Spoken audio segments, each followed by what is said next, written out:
बार बार अर्जुन को बोल रहे हैं युद्ध करो युद्ध करो। लेकिन अब भगवान इस श्लोक में और आगे के श्लोकों में युद्ध के लिए ना बता के उनको एक ऐसी विधि बता रहे हैं जिस विधि ऐसी विधि से कर्म करने का आदेश दे रहे हैं। एक्चुअली भगवान की शिक्षाओं में जो ये वाली शिक्षा है वो बहुत बहुत व्यापक है, मतलब बहुत ज्यादा ऐसे समझने वाली है। वैसे भगवान की सारी शिक्षाएं समझने वाली है, लेकिन ये जो शिक्षा भगवान इसके इस श्लोक में जो दे रहे हैं वो थोड़ी मतलब समझने के लिए कठिन है। व्यापक मतलब थोड़ी समझने के लिए कठिन होती जा रही है। अब आगे के श्लोक में हम जैसे जैसे जाएंगे वहां पे हमको पता चलेगा कि भगवान अर्जुन को कर्म करने का आदेश दे रहे हैं, है ना। तो आदेश में अर्जुन के लिए इस समय युद्ध करने का संकेत तो है। अब आदेश कैसा दे रहे हैं, उसमें युद्ध भी करो तुम, है ना। पर इसके साथ साथ भगवान उनको कह रहे हैं कि अर्जुन अपने प्रत्येक कर्म को मेरी प्रसन्नता के लिए तुम अर्पित करो। भगवान क्या कह रहे हैं, तुम कर्म तो करो लेकिन उसको मेरी प्रसन्नता के लिए तुम अर्पित करो।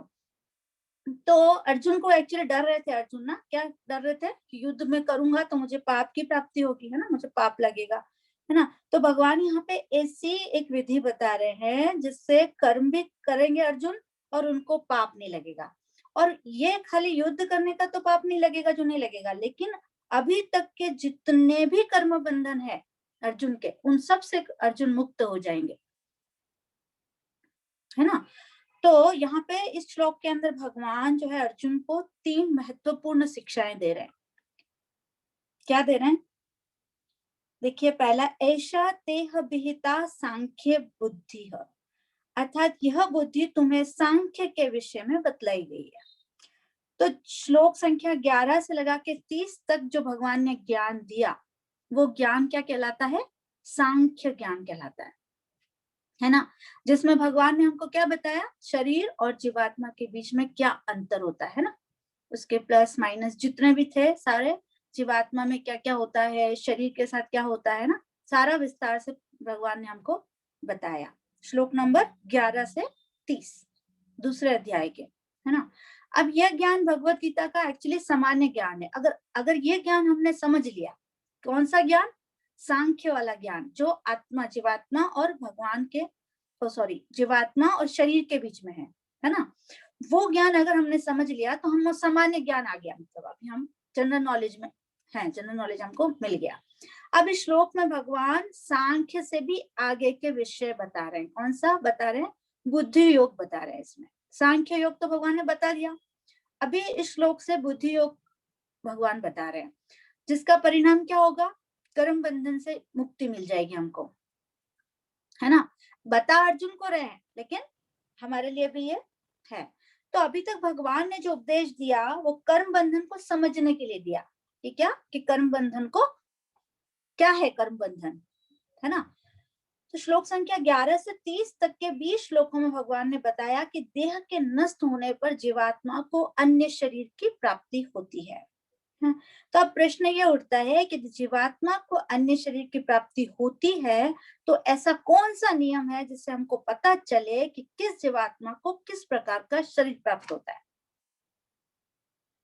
है ना। तो इसका उत्तर है कि कर्म के जो नियम है, कर्मों के नियम के अकॉर्डिंग हमको हमारा शरीर प्राप्त होता है। तो 31 से 38 तक भगवान ने बताया कि अर्जुन किस प्रकार से पाप से बचे ताकि अर्जुन को पाप कर्म का फल ना भोगना पड़े। इन सभी बातों से अब कर्म बंधन का एक नया विषय सामने आया।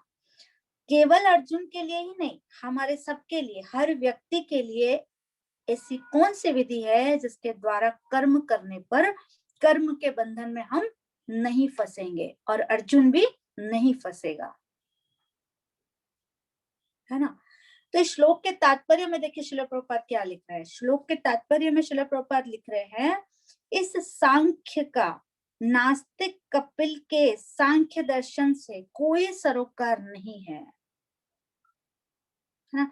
श्रील प्रभुपाद हमको चेतावनी देते हैं कि बहुत बड़ा अज्ञान है कि गीता के टीकाकार जो है वो नास्तिक कपिल के सांख्य दर्शन को गीता के सांख्य का विषय बताते हैं। अब हमारे लिए ये जानना आवश्यक है कि नास्तिक कपिल का एक्चुअली सांख्य दर्शन है क्या। जो नास्तिक कपिल है उनके सिद्धांत के अनुसार ईश्वर और भगवान नाम की कोई वस्तु ही नहीं है। क्या कहते हैं नास्तिक कपिल, क्या कहते हैं, ईश्वर और भगवान नाम की कोई चीज ही नहीं है संसार में। यदि कोई व्यक्ति भौतिक प्रकृति के तत्वों को अच्छे प्रकार से विश्लेषण करके अपने को जीवात्मा को प्रकृति से अलग समझ ले तो कर्म बंधन से और जन्म बंधन से भी मुक्त हो जाएगा। क्या कह रहे हैं नास्तिक कपिल, क्या कह रहे हैं, भगवान नाम की कोई चीज नहीं है। अगर व्यक्ति, कोई भी व्यक्ति भौतिक प्रकृति के तत्वों को अच्छे से समझ ले और इन तत्वों से अपने आप को अलग समझ ले तो वो कर्म बंधन से मुक्त हो जाएगा। ऐसा कौन बोल रहे हैं, नास्तिक कपिल बोल रहे हैं ना। लेकिन गीता के अनुसार यह किसका सिद्धांत है, असुरों का सिद्धांत है। गीता साफ कहता है कि यह सिद्धांत जो है वो असुरों का सिद्धांत है कि इस जगत में कोई भी ईश्वर नहीं है। इसके अतिरिक्त यह बात भी गलत है कि ईश्वर की शरण लिए बिना कोई व्यक्ति कर्म बंधन से मुक्त हो सकता है। अब यहाँ पे श्लोक में भगवान स्पष्ट रूप से कह रहे हैं कि बुद्धि योग के द्वारा ही तुम कर्म बंधन से मुक्त होगे। कह रहे हैं ना यहाँ पे भगवान कि बुद्धि योग के द्वारा ही तुम कर्म बंधन से मुक्त हो जाओगे। इसके पहले भगवान ने सांख्य के विषय में जो बताया उसमें भगवान ने बार बार एक बात कही थी, है क्या बात कही थी, कि इस बात को समझने से तुम्हारा शोक दूर हो जाएगा, है ना। लेकिन ये कभी नहीं कहा कि तुम कर्म बंधन से मुक्त हो जाओगे। उन्होंने कहा तुम्हारा शोक दूर हो जाएगा, लेकिन ये नहीं कहा कि तुम कर्म बंधन से मुक्त हो जाओगे ना। लेकिन जो प्रामाणिक संप्रदाय है वो नहीं, जो गैर प्रामाणिक टीकाकार है ना गीता के, वो ये कहते हैं कि सांख्य अपने आप में एक अलग स्वतंत्र विधि है। सांख्य एक ऐसी इंडिपेंडेंट विधि है जिसके द्वारा व्यक्ति कर्म बंधन से छूट सकता है। कौन कहता है ये, नास्तिक कपिल जैसे लोग कहते हैं ना। परंतु यहाँ पे भगवान क्या कह रहे हैं, यहाँ भगवान कह रहे हैं कि उन्होंने अर्जुन को सांख्य का उपदेश दिया है, परंतु कर्म बंधन से छुटकारा तो केवल बुद्धि योग के द्वारा ही हो सकता है। सांख्य का नॉलेज तो भगवान ने दे दिया, लेकिन क्या रहे हैं, सब कह दिया उन्होंने, शोक दूर हो जाएगा, ये हो जाएगा, लेकिन कर्म बंधन से कैसे मुक्त हो गए वो अब बता रहे हैं भगवान यहाँ पे, है ना। तो श्रील प्रभुपाद के तात्पर्य में लिख रहे हैं, इस नास्तिक कपिल के सांख्य दर्शन से बहुत पहले भगवान कृष्ण के अवतार भगवान कपिल ने अपनी माता देवहूति के समक्ष श्रीमद् भागवत में वास्तविक सांख्य दर्शन पर प्रवचन किया था। तो भगवान कपिल के सांख्य दर्शन में और भगवत गीता की विषय वस्तु में कोई अंतर नहीं है, वो दोनों सेम है। लेकिन जो नास्तिक कपिल है उनका सांख्य दर्शन अलग है ना। और उसको अपने भगवत गीता के अनुसार वो क्या है, वो सही नहीं है, ठीक है। तो अभी इसके बाद कह रहे हैं, योगे तुम इमाम शृणु, अर्थात किंतु अब तुम इस बुद्धि को योग के विषय में सुनो। योगे तू, तो यहाँ पर तू शब्द जो भगवान प्रयोग कर रहे हैं उसका मतलब होता है किंतु, तू का मतलब होता है किंतु। तो यहाँ पे भगवान कह रहे हैं कि अभी तक तुमने सांख्य का विषय सुना, किंतु अब तुम योग में बुद्धि को सुनो। अभी तक तुमने सांख्य सुन लिया, अभी तुम योग में बुद्धि, अब योग में बुद्धि क्या हुआ, बुद्धि योग हुआ। योग में बुद्धि मतलब बुद्धि योग, है ना। तो यहाँ पर तू शब्द का प्रयोग करके बुद्धि योग की विशेषताएं बता रहे हैं भगवान, जो कि सांख्य में नहीं है। बुद्धि योग की कुछ ऐसी विशेषताएं हैं जो सांख्य में नहीं है। जैसे हमारे शरीर में पैर है, पैरों की बहुत आवश्यकता है हमको, है ना। लेकिन हाथों में भी कुछ ऐसी विशेषता है जिनके कार जो चरणों में, पैरों में नहीं है। हाथों में कुछ ऐसी विशेषताएं है जो हमारे पैरों में नहीं है। तो उसी प्रकार से भगवान जो सांख्य बता रहे हैं, सांख्य का उपदेश दे रहे हैं, वो अत्यंत आवश्यक है, परंतु बुद्धि योग की कुछ ऐसी विशेषताएं है जो सांख्य में नहीं है। भाई पैर आवश्यक है, लेकिन हाथ में कुछ ऐसी विशेषता है ना, उसी तरह सांख्य योग आवश्यक है, लेकिन बुद्धि योग में कुछ ऐसी विशेषताएं है जो सांख्य योग में नहीं है। तो बुद्धि योग की यह विशेषता, भगवान कहते हैं कि बुद्धि योग की विशेषता व्यक्ति इसके द्वारा कर्म बंधन से मुक्त हो जाता है। ये एक बहुत बड़ी विशेषता है किसमें? बुद्धि योग में। क्या है कि इसके द्वारा व्यक्ति जो है वो कर्म बंधन से मुक्त हो जाता है। तो श्लोक के तात्पर्य में देखिए श्रील प्रभुपाद लिखते हैं, अर्जुन ने कृष्ण की शरण ग्रहण करके पहले ही उन्हें गुरु रूप में स्वीकार कर लिया। फलस्वरूप कृष्ण अब उन्हें बुद्धि योग या कर्म योग की कार्य विधि बताएंगे, जो कृष्ण की इंद्रिय तृप्ति के लिए किया गया भक्ति योग है। क्या है बुद्धि योग? है जो बुद्धि योग है वो कर्म योग की कार्य विधि से जो कृष्ण की इंद्रिय तृप्ति के लिए किया जाता है वो भक्ति योग है। ठीक है, अब ये जो बुद्धि योग है वो अध्याय 10 के 10वें श्लोक 10.10 में बताया गया, आप पढ़ सकते हो। तो भगवान के साथ प्रत्यक्ष संपर्क बताया है। सबके हृदय में परमात्मा रूप में जो भगवान विद्यमान है हम सबके शरीर में, हृदय में, तो किंतु ऐसा संपर्क भक्ति के बिना संभव नहीं है। अतः जो भगवान की भक्ति या दिव्य प्रेम भक्ति में या कृष्ण भावना मृत में स्थित होता है वही भगवान की विशिष्ट कृपा से बुद्धि योग की अवस्था प्राप्त करता है। अब भगवान कहते हैं कि जो लोग दिव्य प्रेमवश भक्ति में निरंतर लगे रहते हैं उन्हें ही वे भक्ति का विशुद्ध ज्ञान प्रदान करते हैं। इस प्रकार से भक्त सरलता से उनके धाम में पहुंच जाते हैं, चिदानंदमय धाम में पहुंच जाते हैं भगवान के ना। तो हम बुद्धि योग के शब्दों पर अगर ध्यान दें तो हम समझ सकते हैं कि बुद्धि योग का अर्थ क्या है। देखिए बुद्धि योग जो है वो अपनी बुद्धि के द्वारा, अपने विचारों की शक्ति के द्वारा भगवान श्री कृष्ण के साथ में योग स्थापित करना। अपनी बुद्धि के द्वारा, अपने विचारों की शक्ति के द्वारा भगवान श्री कृष्ण के साथ में योग मतलब जुड़ना, संबंध स्थापित करना भगवान के साथ में, है ना। हालांकि इसके अंदर कर्म नहीं, कर्म वही है, ऐसा नहीं है कि कर्म चेंज हो रहा है, कर्म वही कर रहे हैं। श्रीमद् भागवत के 5वें अध्याय में नारद जी व्यासदेव जी से कहते हैं, जिस प्रकार चिकित्सा विज्ञान में कभी कभी ऐसा होता है कि जिस प्रकार के भोजन के द्वारा कई रोग उत्पन्न होता है, उसी प्रकार के भोजन को किसी विशेष विधि से ग्रहण करने पर वो रोग दूर हो जाता है। श्रील प्रभुपाद इसमें बहुत सुंदर उदाहरण दे रहे हैं। श्रील प्रभुपाद कह रहे हैं इस विषय पर एक बहुत सुंदर उदाहरण, कभी कभी दूध की बनी वस्तुएं खाने से आमाशय बिगड़ जाता है, गड़बड़ा जाता है, और उसी दूध को दही जमा के उसमें कुछ औषधियां मिला के उसको दे दे मरीज को तो वो ठीक हो जाता है ना। तो इसी प्रकार भौतिक जगत के त्राप क्रय को केवल भौतिक कार्यों से ही दूर किया जा सकता है। ऐसा नहीं है कि भौतिक कार्यों का आप आता, तो जिस प्रकार दूध की बनी वस्तुओं से उत्पन्न बीमारी दूध के रूपांतर दही के द्वारा दूर हो जाती है, उसी प्रकार भौतिक कर्मों के द्वारा बंधन जो उत्पन्न होता है उस कर्मों को आध्यात्मिक चेतना में करने पर उनका बंधन दूर हो जाता है।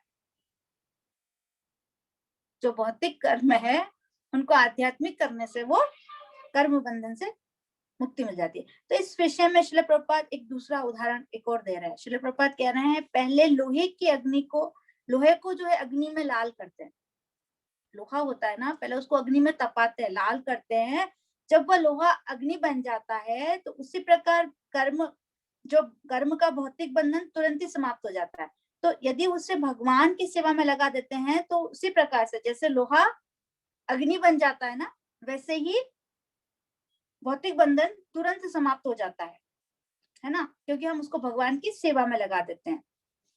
एक्चुअल में देखा जाए तो आध्यात्मिक जो सफलता है उसका लक्ष्य, रहस्य यही है। हमें न तो प्रकृति पर प्रभाव जताने का प्रयास करना चाहिए और न ही भौतिक वस्तुओं का परित्याग करना चाहिए। हम कई बार क्या करते हैं, भौतिक जो चीजें हैं उनको हम परित्याग कर देते हैं। हम क्या सोचते हैं कि इन भौतिक चीजों को हम छोड़ देंगे तो हम कर्म बंधन से मुक्त हो जाएंगे, मतलब क्या कि हम कर्म ही नहीं करें कुछ, तो हमको कर्म का बंधन ही लगेगा, लेकिन ऐसा नहीं होता है ना। तो एक्चुअली हमको करना क्या है, हमारे पास सर्वश्रेष्ठ विधि यह है कि हमको जो सारी वस्तुएं हैं उनको भगवान की सेवा में लगा देनी है ना। तो भगवान की सेवा में लगाने से वो चीजें दिव्य हो जाती है और हमको कर्म का बंधन नहीं लगता है ना। तो भगवत गीता में जीवों को निरंतर व्यस्त रखने वाले सकाम कर्म की तुलना वट वृक्ष से की गई है, क्योंकि इसकी जड़ें जो होती है ना वट वृक्ष की, बहुत मजबूत होती है, बहुत गहरी अंदर तक गई हुई होती है। तो जब सकाम कर्म की भोगेच्छा रहती है ना हमारे में, तब तक कर्म के अनुसार आत्मा का देहांतरण होता रहेगा, हमारे एक शरीर से दूसरे शरीर में, दूसरे शरीर से तीसरे शरीर में हम लोग घूमते रहते हैं। ये भोग की इच्छा होती है ना, वो भगवान की सेवा करने की इच्छा में हम बदल सकते हैं। हमारी जो भोग करने की इच्छा है उसको हम क्या कैसे बदल सकते हैं, भगवान की सेवा करके उस इच्छा को भगवान की सेवा में बदल सकते हैं। ऐसा करने से मनुष्य का कार्य कर्म योग में अथवा उस मार्ग में बदल जाता है जिससे मनुष्य अपनी स्वाभाविक प्रवृत्ति के अनुसार कर्म करते हुए आध्यात्मिक पूर्णता को प्राप्त करता है। अब निष्कर्ष यह निकलता है कि जब समस्त सकाम कर्म तथा अन्य कर्मों को भगवान की सेवा में लगा दिया जाता है तो फिर नए कर्म उत्पन्न नहीं होते हैं और धीरे धीरे दिव्य भक्ति का विकास होने लगता है, जिससे न केवल कर्म रूपी वटवृक्ष का मूलच्छेद हो जाएगा, मतलब वो खत्म हो जाएगा, अपितु कर्ता को भगवान के चरण कमलों तक भी ले जाएगी। वो भक्ति जो होगी धीरे धीरे भगवान की सेवा में हम जब लगेंगे ना, तो वो धीरे धीरे जो हमारे कर्मों के फल हैं वो वट वृक्ष की तरह कट जाएंगे, है ना। कर्मों के फल कट जाएंगे और हम भगवान की तरफ धीरे धीरे जा सकते हैं। तो यहाँ पे भगवान कह रहे हैं अर्जुन से श्रृणु, अर्थात श्रवण करो, सुनो। तो क्या सुने अर्जुन, भगवान कह रहे हैं श्रृणु, क्या सुने अर्जुन, तो कह रहे हैं इस बुद्धि के विषय में सुनो तुम, ये जो बुद्धि योग मैं बता रहा हूँ इस बुद्धि के विषय में तुम सुनो। तो भगवान अर्जुन को श्रवण की विधि द्वारा बुद्धि प्रदान कर रहे हैं। क्या कह रहे हैं, इस दिव्य संदेश को सुनने की विधि यह है कि इसको विनीत भाव से सुनो तुम, है ना। चुनौती देने की प्रवृत्ति से मत सुनो कि मैं इसको सुन रहा हूं, ऐसा करके मत सुनो, लेकिन तुम इसको विनीत भाव से सुनो। तो व्यक्ति को इस दिव्य संदेश को सुनने के लिए उत्सुक रहना चाहिए।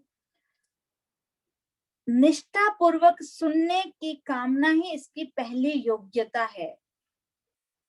ये जो श्रवण विधि है बहुत सरल है, लेकिन इसको व्यवहार में लाना बहुत कठिन है। हमको ऐसे सुनने में बहुत सरल लगती है, लेकिन व्यवहार में लाना बहुत कठिन है।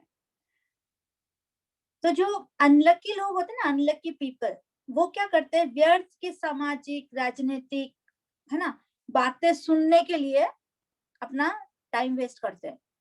क्या करते हैं, फालतू के राजनीतिक और सामाजिक मतलब जिनसे हमको कोई मतलब ही नहीं, उस पर चर्चा करके वो लोग अपना सुनते हैं, श्रवण का विधि करते हैं, लेकिन उसका कोई मतलब नहीं है ना। तो और लेकिन जब उन भक्तों को हम जाके बोले कि आप आओ हमारी क्लास में बैठो, हमारी भगवत गीता सुनो, तो वो क्या कहते हैं कि नहीं, हमको कोई इंटरेस्ट नहीं तुम्हारी भगवत गीता सुनने में, है ना। तो क्यों क्यों क्योंकि उनमें बुद्धि नहीं है ना, और उनको अनलकी है, उनका लकी नहीं है कि वो सुनेंगे, भाग्य नहीं है उनका, है ना। कृपा ही नहीं है प्रभुपाद जी की उनपे, भगवान की कृपा ही नहीं, क्या सुनेंगे वो। तो इसके बाद भगवान कहते हैं बुद्धया युक्तो यया पार्था कर्म बंधम प्रयाससी, अर्थात जिस बुद्धि से युक्त होकर तुम कर्म बंधन को काटोगे। तो यहाँ पर भगवान उस बुद्धि की विशेषता बता रहे हैं।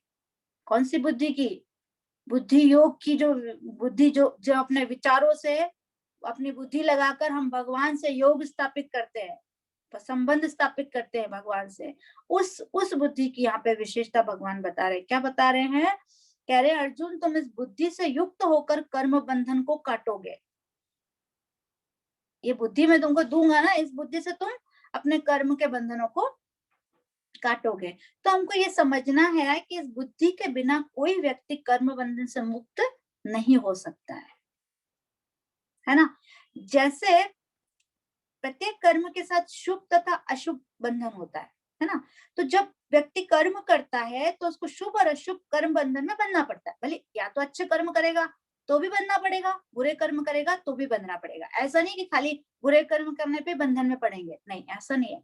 अच्छे कर्म करेंगे तो भी बंधन है और बुरे कर्म करेंगे तो भी बंधना पड़ेगा। तो यहाँ पे भगवान अर्जुन को बुद्धि के रूप में एक ऐसी तलवार दे रहे हैं, बुद्धि के रूप में एक ऐसी तीखी, एकदम तीखी वाली तलवार दे रहे हैं, जिस तलवार को पकड़कर अर्जुन अपने कर्म के बंधनों को काट सकते हैं, है ना। यहाँ पे बुद्धि के रूप में भगवान क्या दे रहे हैं, अर्जुन को तलवार दे रहे हैं। तो जिस प्रकार से एक व्यक्ति है, किसी व्यक्ति को रस्सी में बांध दिया है ना, रस्सी में बंधा हुआ व्यक्ति है, तो वो अपने पैनी तलवार से अपने बंधन को काट सकता है ना। अगर आप बंधा हुआ कोई व्यक्ति है, उसको ले जाके आपने तलवार दे दी, तो उस तलवार से वो अपने उसको काट सकता है ना, रस्सियों को, है ना। तो लेकिन जिस प्रकार अत्यंत मजबूत रस्सी से बंधा हुआ व्यक्ति स्वयं चलने फिरने में असमर्थ होने के कारण स्वयं अपने बंधन को ना तो खोल सकता है और ना ही काट सकता है, उसी प्रकार अर्जुन भी कर्म बंधन में बंधे होने के कारण स्वयं अपने प्रयास से के द्वारा बंधन से मुक्त नहीं हो सकते हैं। जिस प्रकार बंधे हुए व्यक्ति की सहायता वही व्यक्ति कर सकता है जो पूर्णतया बंधन से मुक्त हो। बंधा हुआ व्यक्ति, दोनों व्यक्ति अगर बंधे हुए हैं तो दोनों एक दूसरे की हेल्प नहीं कर सकते, एक का खुला होना जरूरी है ना। तो यहाँ पे कौन खुला हुआ है, भगवान श्री कृष्ण जो है वो कर्म बंधन से मुक्त है यहाँ पे, है ना। लेकिन अर्जुन की सहायता कर रहे हैं वो, क्योंकि अर्जुन बंधा हुआ है कर्म बंधन के बंधनों में, है ना। तो यदि कोई व्यक्ति अनेक प्रकार की रस्सियों से बंधा है और उस रस्सियों में अनेक प्रकार की गांठें लगी हुई है, तो हम सोचे कि हम गांठें एक एक करके खोलें तो बहुत टाइम वेस्ट होगा ना उसमें, तो और बहुत परिश्रम भी लगेगा। लेकिन अगर हम, भगवान हमको तलवार दे देंगे तो हम उस तलवार से उन रस्सियों को फटाफट काट देंगे, है ना। तो यहाँ पे अर्जुन जो है इस प्रकार से अनेक प्रकार के कर्मों से बंधे होने के कारण भगवान अर्जुन के बंधन को खोलने की बात कर रहे हैं। और भगवान क्या कह रहे हैं, कर्म बंधन प्रहास्यसि, अर्थात तुम बुद्धि की तलवार के द्वारा अपने कर्म बंधन को काटोगे। अब प्रश्न ये उठता है कि जब व्यक्ति बंधन से मुक्त हो जाता है तो उसके बाद क्या करेगा। भगवान ने उसको तीखी तलवार दे दी, ठीक है, हम बंधे हुए हैं, कर्म बंधनों के बंधनों से हम बंधे हुए हैं, हमको भगवान ने क्या दे दी, हमको भगवान ने पैनी तलवार दे दी, उससे हमने काट दिया, ठीक है। अब काट के हम फ्री हो गए, रस्सियां खुल गई हमारी, अब क्या करेंगे, हम कहाँ जाएंगे अब। तो फिर अगर हम कहीं जा ही नहीं रहे हम, तो हमारा खुलने का, हमारा स्वतंत्र होने का मतलब क्या हुआ, इसे तो हम बंधे हुए ठीक थे ना, कोई मतलब है क्या हमको खोलने का। तो यहाँ पे व्यक्ति अगर कर्म बंधन से मुक्त होकर भगवान की सेवा ना करे, तो भगवान की ओर ना जाए, तो उसके कर्म बंधन से छूटने का क्या मतलब है। तो इसलिए भगवान 10.10 में कह रहे हैं, ददामि बुद्धि योगम तम येन माम उपयान्ति ते, अर्थात मैं उन्हें ऐसी बुद्धि देता हूं जिससे वे मेरे निकट आते हैं। पहले तो तलवार दे दी बुद्धि योग के रूप में, उससे काटो अपने बंधनों को, और अब वापस 10.10 में कह रहे ददामि बुद्धि योगम तम येन मामयन्ति ते, तो मतलब तुम मेरे निकट आते, मैं ऐसी बुद्धि देता हूँ उनको, है ना। तो इस प्रकार से हमको समझना चाहिए कि भगवान जो है यहाँ पे अर्जुन को बंधन मुक्त करना चाहते हैं, है ना, ताकि वे निर्विघ्न होकर श्री कृष्ण की सेवा कर सके और श्री कृष्ण के बताए हुए मार्ग पर चलकर भगवान को प्राप्त कर सके अर्जुन, है ना। तो यहाँ पे लास्ट में भगवान कह रहे पार्थ, पार्थ शब्द का प्रयोग कर रहे हैं अर्जुन के लिए ना। तो पार्थ का मतलब क्या होता है, हमने पहले भी पढ़ा, वो पृथा कुंती के पुत्र थे ना, है ना, अर्जुन कुंती के पुत्र थे, पृथा के, प्रथा एक नाम भी है कुंती का। तो कुंती के पुत्र थे, इसलिए यहाँ पे पार्थ के संबोधित कर रहे हैं कि जो तुम उसके प्रथा के पुत्र हो पार्थ तुम, कि जो कुंती देवी आपको पता है जन्म और कर्म के बंधन से छूटने के लिए भगवान की सेवा में इतनी आतुर थी कि भगवान से विपत्तियां मांगती थी वो, क्या कहती थी, तुम मुझे विपत्ति दो, तो संकोच बिल्कुल भी नहीं करती थी, कहती थी आप मुझे भगवान विपत्तियां दो, संकट दो, कष्ट दो, इतना दो कि मुझे आप याद आओ, क्योंकि कष्ट में तो भगवान याद आते हैं ना, है ना। तो यहाँ पे भगवान अर्जुन को पार्थ नाम से संबोधित करके संकेत दे रहे हैं कि तुम अपनी माता का अनुसरण करो, तुम अपनी माता कुंती का अनुसरण करो। तो इस प्रकार से अभी हमने क्या सीखा, बुद्धि योग। बुद्धि योग का मतलब क्या सीखा, पहले सांख्य योग सीखा, अभी बुद्धि योग सीखा, ठीक है। बुद्धि योग का मतलब क्या है, अपनी बुद्धि से अपने विचारों को भगवान के साथ जोड़ना, भगवान के साथ योग करना, बुद्धि योग, है ना, ठीक है। श्लोक नंबर 40। नेहां विक्रम नाशोस्ति प्रतिवायो न विद्यते स्वल्पमव्यस्य धर्मस्य त्रायते महतो भयात्। इस प्रयास में ना तो हानि होती है ना ही हास, अपितु इस पथ पर की गई अल्प प्रगति भी भगवान महान भय से रक्षा कर सकती है। तो देखिए इस श्लोक में भगवान बुद्धि योग की और विशेषताएं बता रहे हैं। पिछले में 3 विशेषताएं बताई, अभी इसमें 3 और बता रहे हैं बुद्धि योग की। क्या बता रहे हैं, पिछले श्लोक में बताया भगवान ने कि इस बुद्धि योग के द्वारा अर्जुन अपने कर्म बंधन को काटेंगे, ठीक है। तो अर्जुन के मन में ये प्रश्न उठा कि कर्म बंधन से तो, अगर वो कर्म बंधन काटने की विधि को अपनाए तो इस विधि का आरंभ करे और बीच में किसी भी कारणवश यह विधि रुक जाए तो उनका प्रयास व्यर्थ हो जाएगा ना। हम कोई काम शुरू करते हैं और वो काम पहले से उसका सब परिणाम वगैरह सोच के करेंगे ना, ऐसे तो नहीं कोई भी काम शुरू कर देंगे, है ना। तो अर्जुन भी यहाँ पे सोच रहे हैं, क्या सोच रहे हैं कि अगर मैं इस विधि को जो भगवान बता रहे हैं मेरे को, मैं इसको शुरू करूं और ये बीच में किसी कारणवश रुक जाए तो फिर मेरा प्रयास तो व्यर्थ हो जाएगा, है ना। तो ऐसी स्थिति में कहीं ऐसा तो नहीं, और फिर ऐसा भी तो नहीं कहीं उसका विपरीत परिणाम तो नहीं हो जाएगा कहीं में, अगर मैं इसको बुद्धि योग को अपनाऊं ऐसा नहीं कोई मुझे इसका विपरीत परिणाम भुगतना पड़े। तो अब भगवान जो है, अर्जुन देखो मन में सोच रहे हैं, अर्जुन ने बोला नहीं है भगवान को, लेकिन अर्जुन मन में सोच रहे, भगवान परमात्मा के रूप में अर्जुन के मन में बैठे हुए हैं। भगवान ने फटाक से पकड़ लिया, बोला, अर्जुन समझ गए वो बात, उनके मन की हृदय की बात समझ गए। अब श्लोक में भय, अर्जुन के भय को दूर करते हुए भगवान उस विधि को प्रारंभ करने के लिए प्रोत्साहन देने के लिए 3 विशेषताएं बता रहे हैं। कौन सी विधि को, जिससे कर्म बंधन से छुटकारा मिलेगा, है ना। देखिए पहला है नेहा विक्रम नाशोस्ति, अर्थात इसके आरंभ का कभी नाश नहीं होता है। भगवान कह रहे हैं अर्जुन, श्रील प्रभुपाद देखिए क्या लिख रहे हैं, श्रील प्रभुपाद लिख रहे हैं, ऐसे कर्म का लघु आरंभ होने पर भी कोई बाधा नहीं आती है, न कभी इस आरंभ का विनाश होता है। भौतिक स्तर पर प्रारंभ किए जाने वाले किसी भी कार्य को पूरा करना होता है, अन्यथा सारा प्रयास निष्फल हो जाता है। देखिए उदाहरण के लिए यदि कोई व्यक्ति भौतिक शिक्षा के क्षेत्र में हम पढ़ाई करना शुरू करते हैं, ठीक है, और किसी भी कारणवश से हमारी पढ़ाई अगर बीच में रुक गई, है ना, तो उसके बाद क्या होता है, खत्म, वापस से करो, है ना।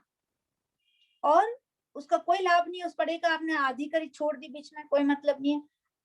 अब यदि व्यक्ति पढ़ता भी है फिर परीक्षा देता है और अगर परीक्षा में पास नहीं हुआ तो भी बेकार है, ठीक है।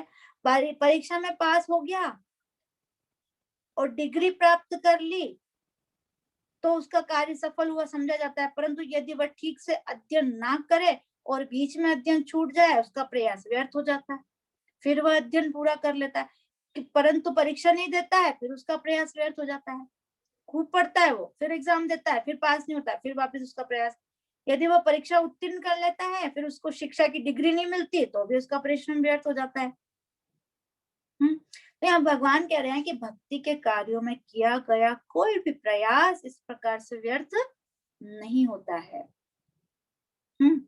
जिस तरह से हम भौतिक जीवन में पढ़ाई करते हैं, बीच में छोड़ दिया, नुकसान हो गया, डिग्री नहीं मिली, पास नहीं हुए, 10 चीजें होती ना, लेकिन भक्ति के कार्य में भगवान कह रहे हैं ऐसा कुछ भी नहीं होता है।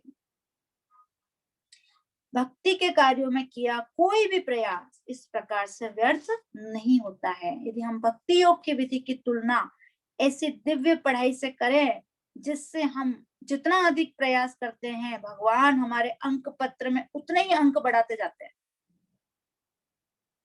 ये एक ऐसी पढ़ाई है जिसको हम करते हैं ना तो भगवान हमारे नंबर बढ़ाते जाते हैं। ना तो एग्जाम ले रहे हैं ना कुछ, और हमारे नंबर बढ़ाते जा रहे हैं। बताओ कितना मजा आता है।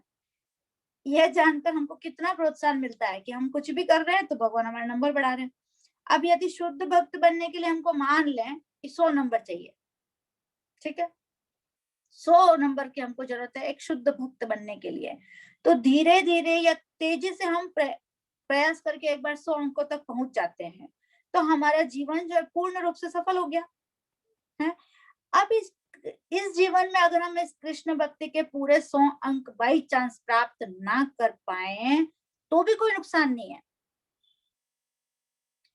भाई। हमने कर लिया, अगर पूरे हमने जैसे जैसे जोड़ लगा के 100 अंक पूरे प्राप्त कर लिए, हमको एक शुद्ध भक्त बनने के लिए 100 नंबर चाहिए, ठीक है।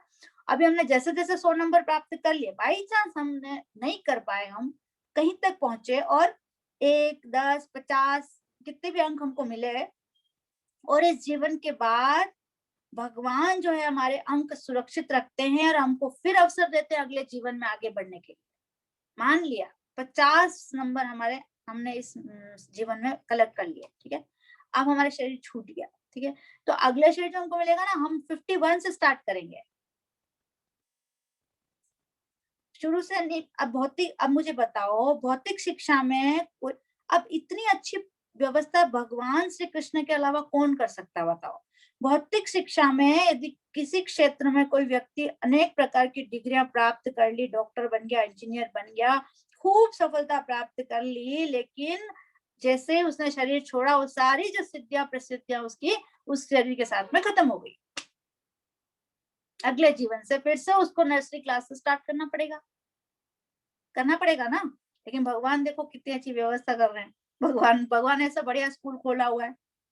भगवान कह रहे हैं तुम भक्ति करो, मैं 50, अगर तुमने 50% भक्ति कर ली, मैं अगले बार से तुमको 51 से स्टार्ट करूंगा, है। तो भगवान गीता के 6.43 में कहते हैं, हे कुरुनंदन, ऐसा जन्म पाकर वह अपने पूर्व जन्म की देवी चेतना को पुनः प्राप्त करता है। पूर्ण सफलता प्राप्त करने के लिए वह आगे उन्नति करने का प्रयास करता है। इसमें श्रील प्रभुपाद एक बहुत सुंदर उदाहरण देते हैं भरत महाराज का, है ना। आप सब जानते हो भरत महाराज जो थे, उन्होंने सारे अपनी जो राज्यपाट छोड़ के, महाराज थे वो, राज्यपाट सब छोड़ के क्या चले गए, जंगल में भजन करने के लिए चले गए। फिर आपको सबको पता है वो हिरण से आसक्ति हो गई थी उनको, और तो हिरण के रूप में उनको जन्म लेना पड़ा। लेकिन उनके भजन का नाश हुआ क्या? जब वो पहले भजन करते थे हिरण के शरीर में भी वो, उनको नाश नहीं हुआ भक्ति का उनका, है ना। तो हिरण के शरीर में भी होते हुए भी उनको पिछले जन्म के जो सारे भजन स्मरण थे, हैं।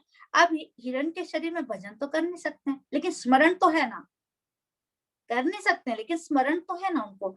तो उनके जीवन का, इसीलिए उनका जीवन का लक्ष्य क्या बना रहा, वही भजन बना रहा, है ना। तो उन्होंने शरीर, हिरण के शरीर में ना तो इंद्रिय तृप्ति की और ना ही दूसरों के हिरणों का संग किया उन्होंने। हिरण के शरीर में जब भरत महाराज थे, ना तो उन्होंने इंद्रिय तृप्ति की जो हिरण करते, जनरली सबको मार के खाते जो भी करते, लेकिन ना की, और ना उन्होंने उन हिरणों का संग किया। तो उसके बाद में आपको पता है उन्होंने एक ब्राह्मण का रूप लिया ना, फिर जड़ भरत कहलाए वो, फिर एकांतवास किया, वो बोलते भी नहीं थे। बाद में राजा राहुगण ने इनको महान योगी के रूप में पाया था। फिर तो इस जीवन में, उनके जीवन में से यह पता चलता है हमको कि दिव्य प्रयास कभी भी व्यर्थ नहीं जाता है ना। तो भगवत कृपा से योगी को कृष्ण भावनामृत में पूर्ण सिद्धि प्राप्त करने के बार बार सुयोग अवसर प्राप्त होते हैं। तो श्रील प्रभुपाद लिख रहे हैं, यदि कृष्ण भावनामृत का 1% भी कार्य पूरा हुआ हो तो उसका स्थायी फल होता है, अतः अगली बार 2% से शुभारंभ होता है। किंतु भौतिक कर्म में जब तक 100% सफलता प्राप्त ना हो तब तक कोई लाभ नहीं होता, और वो 100% लाभ भी कब तक होगा, इस जीवन में। अगले जीवन में आपको फिर से नर्सरी से स्टार्ट हमको सबको करना पड़ेगा, है ना। इस जीवन तक हम उसका लाभ ले सकते हैं फिर भी एक बार, अगर डॉक्टर बन गए, इंजीनियर बन गए, जो भी बन गए तो ऐसा। इसके बाद कह रहे हैं प्रतिवायोन वित्तते, अर्थात इस विधि में किसी भी प्रकार का उल्टा परिणाम नहीं होता। देखो जो जो कंफ्यूजन अर्जुन के मन में आ रहे हैं ना, यहाँ पे भगवान उसको दूर कर रहे हैं। क्या कह रहे हैं अभी, इस विधि से किसी भी प्रकार का उल्टा परिणाम, पहला वाला तो क्या बोला कि नष्ट नहीं होती है ना, ये पहला क्या बोला उन्होंने कि इस कर्म को, इसका आरंभ करते हैं तो इसका विनाश नहीं होता। इस जो विधि है आरंभ करते हैं कोई बाधा नहीं आती, इसका विनाश नहीं होता। और दूसरा क्या बता रहे हैं, इसका कोई उल्टा परिणाम नहीं होता है। इस विषय में श्रील प्रभुपाद एक श्लोक के तात्पर्य में लिखते हैं 1.5 भागवतम के फर्स्ट कैंटो के 5th चैप्टर के 17th नंबर श्लोक में प्रभुपाद कहते हैं, यदि कोई अपना धर्म छोड़कर कृष्ण भावनामृत में काम करता है तो फिर काम पूरा न होने के कारण नीचे गिर जाता है, तो उसमें उसकी क्या हानि। और यदि कोई अपने भौतिक कार्यों को पूरा करता है तो उससे उसको क्या लाभ। तो यहाँ पे भगवान कह रहे हैं कि भक्ति के मार्ग में व्यक्ति को किसी भी प्रकार से नुकसान नहीं होता है, उसका ना तो इस लोक में और ना परलोक में कहीं भी विनाश नहीं होता है। अब यहाँ पे उदाहरण ले सकते हैं हम इंद्र का, है ना। इंद्र का पता है ना, भौतिक संसार में ऐसा होता है कि यदि कोई कार्य एक बार शुरू कर दिया आपने और अगर वो कार्य बीच में बंद हो जाता है तो उसका परिणाम बहुत खराब हो जाता है।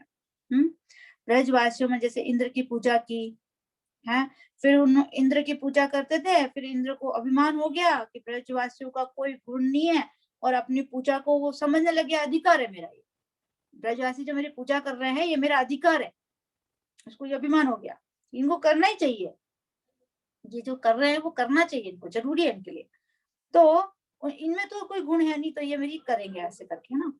तो जब ब्रजवासियों को उसकी पूजा नहीं की जब उन्होंने, तो उनका कैसा विनाश किया उन्होंने ना, प्रलयकारी प्रलय किया और वर्षा की और ना ऐसे।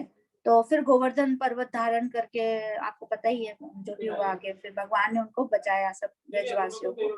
तो जो लोग इंद्र की पूजा करते हैं फिर उसकी पूजा बीच में छोड़ देते हैं तो उनके लिए बहुत बड़ा खतरा है।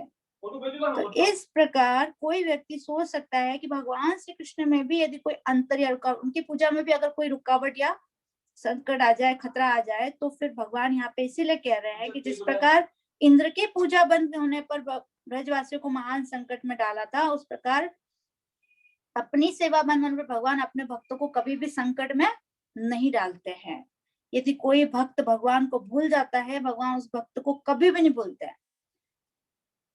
और ऐसी विशेषता भगवान के अलावा और किसी में भी नहीं है ना। अब जैसे मंत्रोच्चारण का भी उल्टा परिणाम होता है, कई बार कोई उल्टा पुल्टा, जैसे त्वष्टा नामक ब्राह्मण ने एक बार इंद्र को मारने के लिए एक शत्रु उत्पन्न किया था, पर वो मंत्र पढ़ा उन्होंने, तो मंत्र ने उल्टा पुल्टा पढ़ लिया उन्होंने, है ना। तो बाद में क्या हुआ कि वो जो शत्रु उत्पन्न किया ना उन्होंने, वही मर गया इंद्र के द्वारा, ऐसा। तो यहाँ पे जिस प्रकार से त्वष्टा के द्वारा मंत्रोच्चारण त्रुटि होने से विपरीत परिणाम प्राप्त हुआ, उस प्रकार उनकी सेवा में, भगवान की सेवा में कोई विपरीत परिणाम प्राप्त नहीं होगा। अब देखिए, मूर्ख व्यक्ति विष्णाय नमः कहे या विद्वान व्यक्ति ओम विष्णवे नमः करे, लेकिन भगवान दोनों को समान भाव से ग्रहण करते हैं, है ना।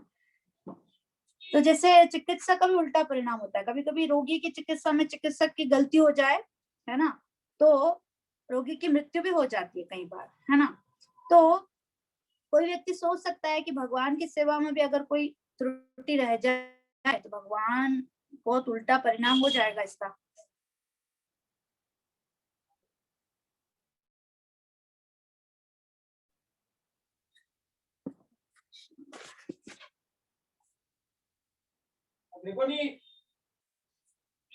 है ना। तो यहाँ पे क्या कह रहे हैं कि उस प्रकार उसी सेवा में त्रुटि से ऐसा विपरीत परिणाम नहीं होगा।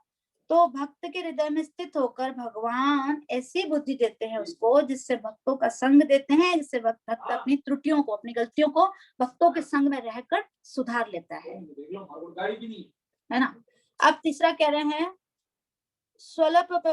स्वल्पमप्यस्य धर्मस्य त्रायते महतो भयात्, अर्थात इस धर्म का थोड़ा सा पालन भी महान भय से रक्षा करता है। तो यहाँ पर सुलभ शब्द के दो अर्थ है।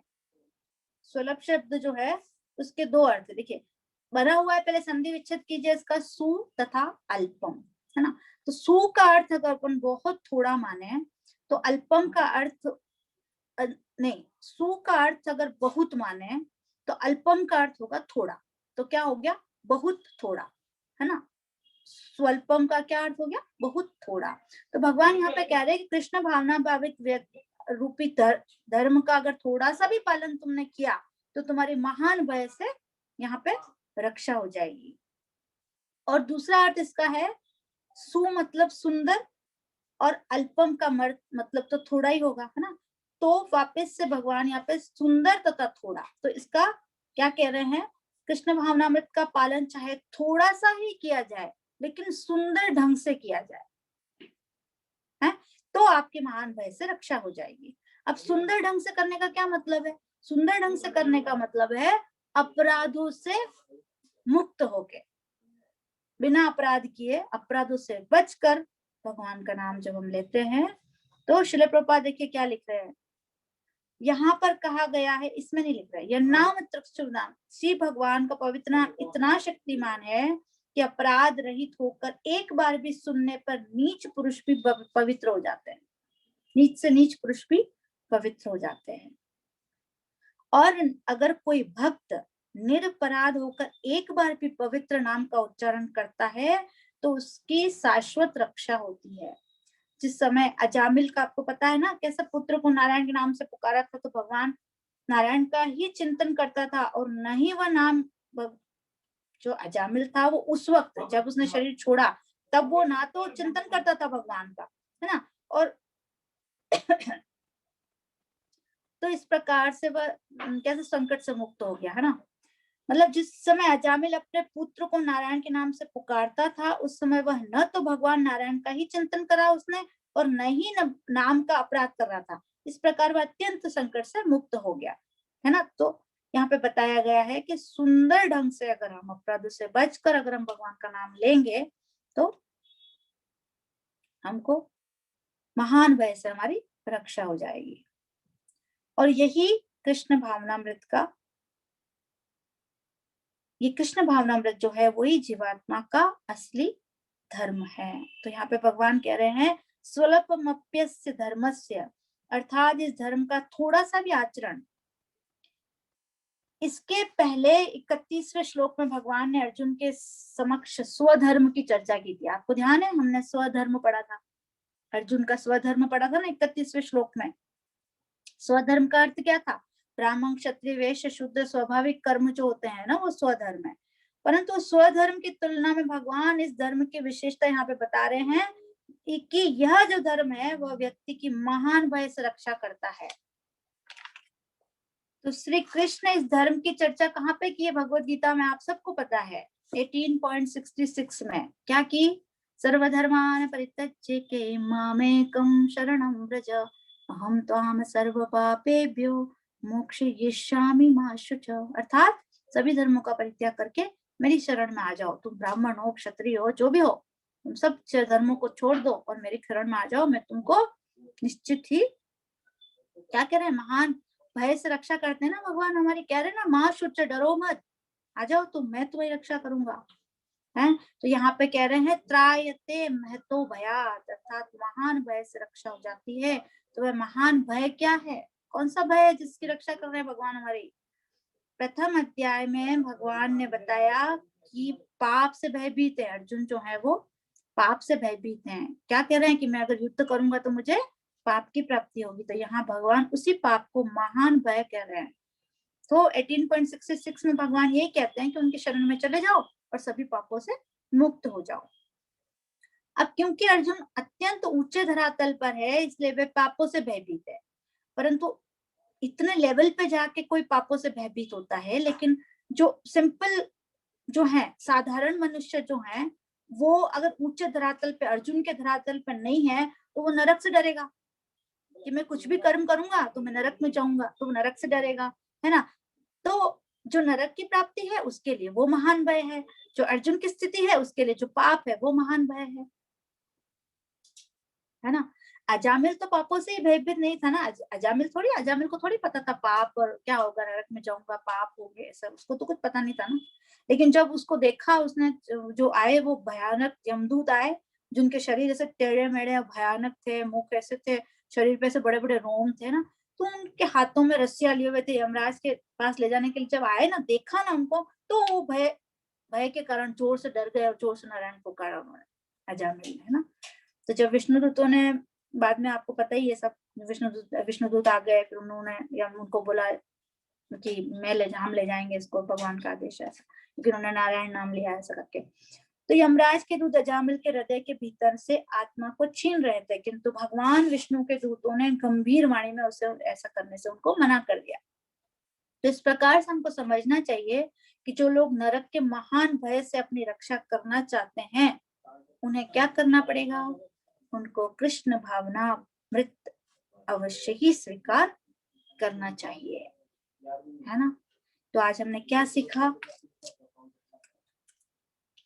टाइम हो चुका है, वापिस अभी हमारे पास जो कुछ बोलेंगे क्लास एंड करने के लिए। तो आज हमने सीखा कि भगवान ने इसके अंदर जो है सांख्य योग के विषय में भगवान ने बताया, 3 महत्वपूर्ण शिक्षाएं दी। श्लोक नंबर 39 में क्या दी? क्या शिक्षाएं दी? एक तो सांख्य योग के विषय में बताया, अभी तक मैंने तुम्हें सांख्य के विषय में ज्ञान दिया है, पहली शिक्षा, ठीक है। दूसरी शिक्षा, किंतु अब तुम इस बुद्धि को योग के विषय में सुनो, ठीक है।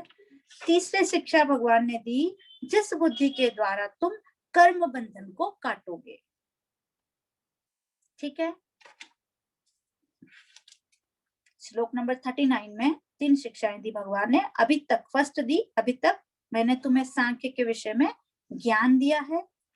दूसरा भगवान ने बताया, किंतु अब तुम इस बुद्धि को योग के विषय में सुनो। तीसरा बताया, जिस बुद्धि के द्वारा तुम कर्म बंधन को काटोगे, ठीक है। उसके बाद 40 नंबर श्लोक में भगवान ने फिर से 3 विशेषताएं बताई। पहली बताई, इसके आरंभ का कभी नाश नहीं होता है ना, इसके आरंभ का कभी नाश नहीं होता है। दूसरा बताया, इस विधि का कोई उल्टा परिणाम नहीं होता है, ठीक है। और तीसरा बताया, इस धर्म का थोड़ा सा भी पालन महान भय से रक्षा करता है। इस धर्म का थोड़ा सा भी पालन महान भय से रक्षा करता है। और हमने सीखा कि कृष्ण भावना मृत ही जीवात्मा का असली धर्म है, जो हमारी महान भय से रक्षा करता है, ठीक है। तो हम क्लास को यहाँ पे एंड करते हैं। वापिस हमारी क्लास है। आप लोगों को कुछ क्वेश्चंस हो तो आप लोग मुझे व्हाट्सएप कर सकते हैं। 1 मिनट।